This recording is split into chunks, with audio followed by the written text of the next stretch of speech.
আসসালামু আলাইকুম ওয়া রাহমাতুল্লাহি ওয়া বারাকাতুহু। আলহামদুলিল্লাহি ওয়া কাফা ওয়া সালামুন আলা ইবাদিহিল্লাযিনা ইসতাফা, আম্মা বা'দ।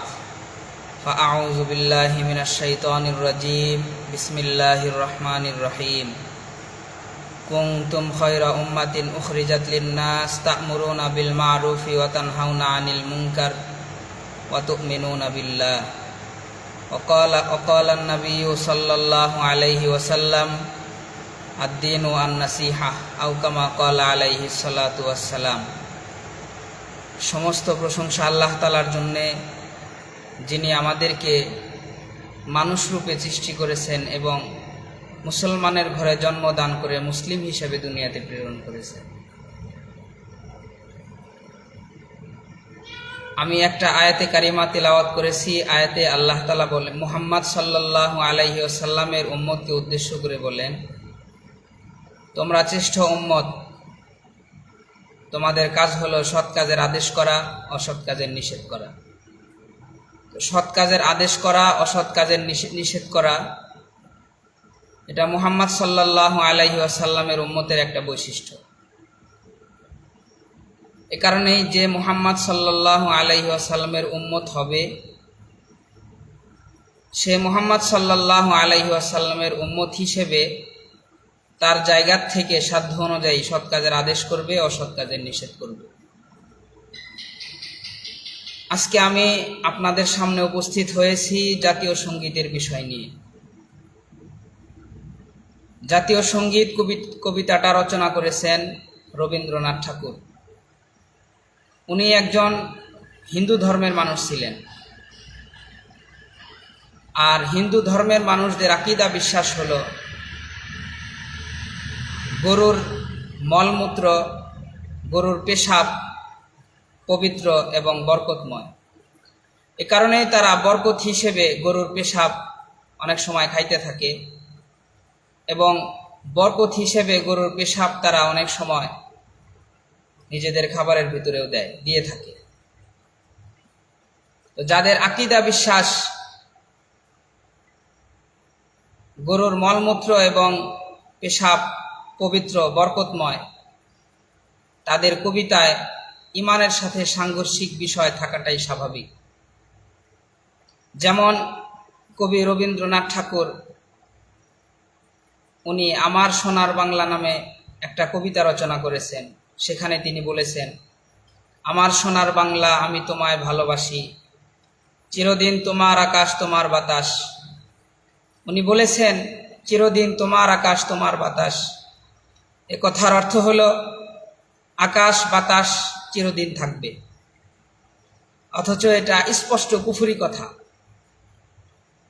এটা স্পষ্ট কুফরি কথা। কারণ কোরআনে আল্লাহ তাআলা বলেন, ইদাস সামাউ ফাতারাত ওয়া ইজাল কাওয়াকিবু তাসারাত।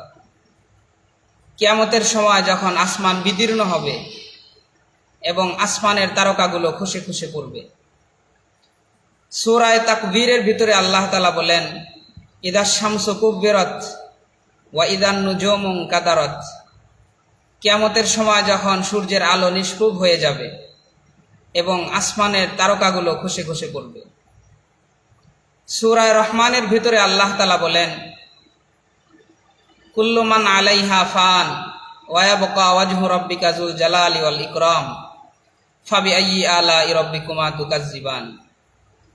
দুনিয়াতে যা কিছু আছে সব ধ্বংস হয়ে যাবে, বাকি থাকবেন একমাত্র আল্লাহ তাআলা।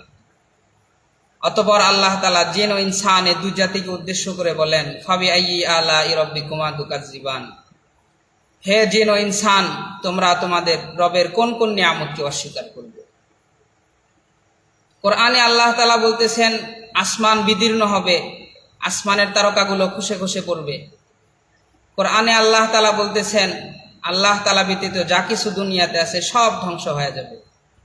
সুতরাং রবীন্দ্রনাথ ঠাকুর যে কথাটা বলেছেন, চিরদিন তোমার আকাশ তোমার বাতাস, তার এই কথার অর্থ হলো আসমান জমিন, আকাশ বাতাস চিরজীবন থাকবে, এ কথাটা স্পষ্ট কোরআনের সাথে সাংঘর্ষিক কথা, স্পষ্ট কুফরি কথা।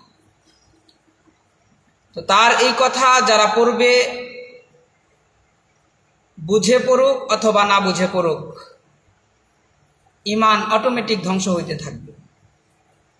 মুসলমানের সন্তানেরা যদি তার এই কবিতা পড়ে, তারা বুঝে পড়ুক আর না বুঝে পড়ুক, ঈমান অটোমেটিক ধ্বংস হইতে, নষ্ট হইতে থাকবে। যেমন ইনজেকশন মানুষের শরীরে যদি পুশ করা হয়, ইনজেকশন এটা মানুষের শরীরে পুশ করার সময় বুঝে পুশ করা হোক অথবা না বুঝে পুশ করা হোক, ইনজেকশন মানুষের শরীরে পুশ করার সাথে সাথেই সেটার প্রতিক্রিয়া শুরু হয়ে যাবে।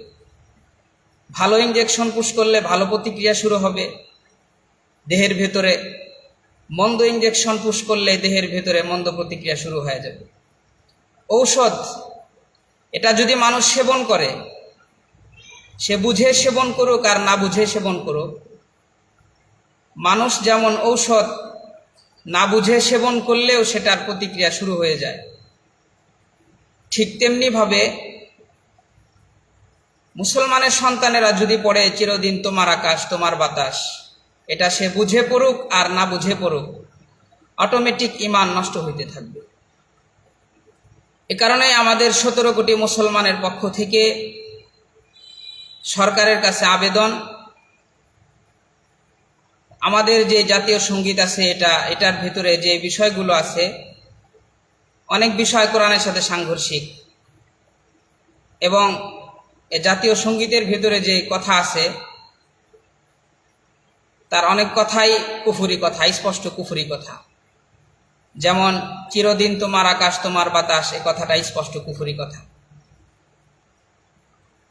এ কারণেই এ জাতীয় সঙ্গীত পরিবর্তন করে কুফর এবং শিরিক মুক্ত একটা জাতীয় সঙ্গীত বানানো উচিত।